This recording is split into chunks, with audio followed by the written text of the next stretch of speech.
I'm going to have to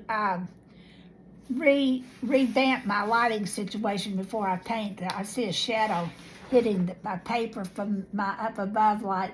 I'm gonna light this. This is a black-eyed Susan. Gardeners call it Rudbeckia or black-eyed Susan or brown-eyed Susan.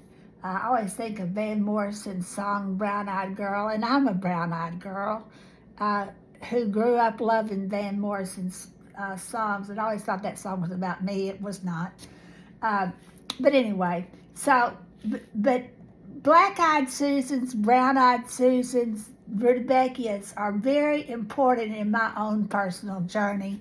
In fact, I remember the day that I first saw a black-eyed Susan growing wild out in the woods, and I thought, oh my gosh, how such a perfect flower be growing out here all on its own, perfectly untended. Since that day, I've had a love for black-eyed Susans or brown-eyed Susans. When I got married, I had my friends go out into the woods the day of my into wherever they could find them and cut black-eyed Susans because I wanted those as my wedding flower. And the other wedding flower was a bachelor button, and I should have paid heed to that word bachelor because I think my ex-husband liked the word bachelor. But anyway, we're not gonna we are no longer stopped. We're no longer detained by that. Okay, so let's talk about a gesture drawing of this black-eyed Susan. Black-eyed Susans have smaller centers than sunflowers, and they have like a helicopter propeller. They have that kind of starburst. So do sunflowers, but it has a different starburst. So I don't know how much of the imperfection here I'm gonna capture. I'm not gonna be stopped by it because this is a snaggletooth black-eyed Susan, but right next to him, there's a baby, and I did that deliberately because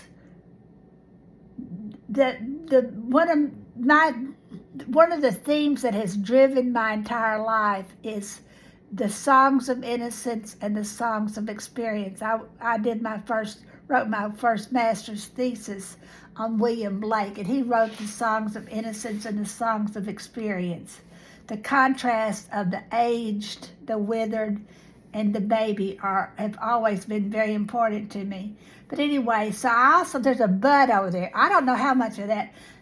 I'll say this again, I never know what I'm going to do when I start. I just low and let my pen take me where it wants to take me. So let me try to figure out where I'm going with this. Okay, I'm gonna put this down. I'm gonna kind of lock my finger.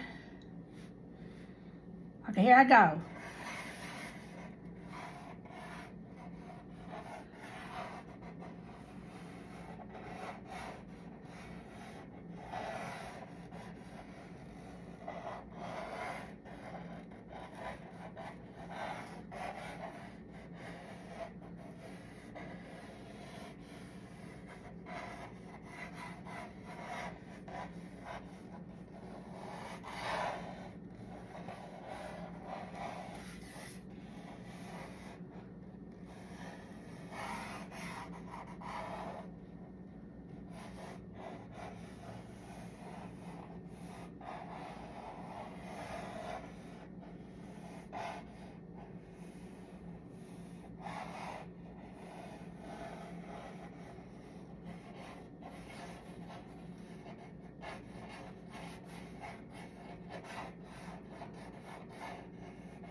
All right, that's my gesture drawing of that imperfect sunflower and this little bud next to it.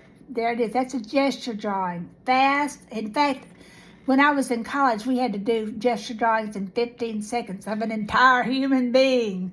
And it's a good exercise. I'm not doing that right now because I pretty much know about, well, I'm not going to say that. I never know. But it's not what I want to do for y'all, because I want to show you more about how to do gesture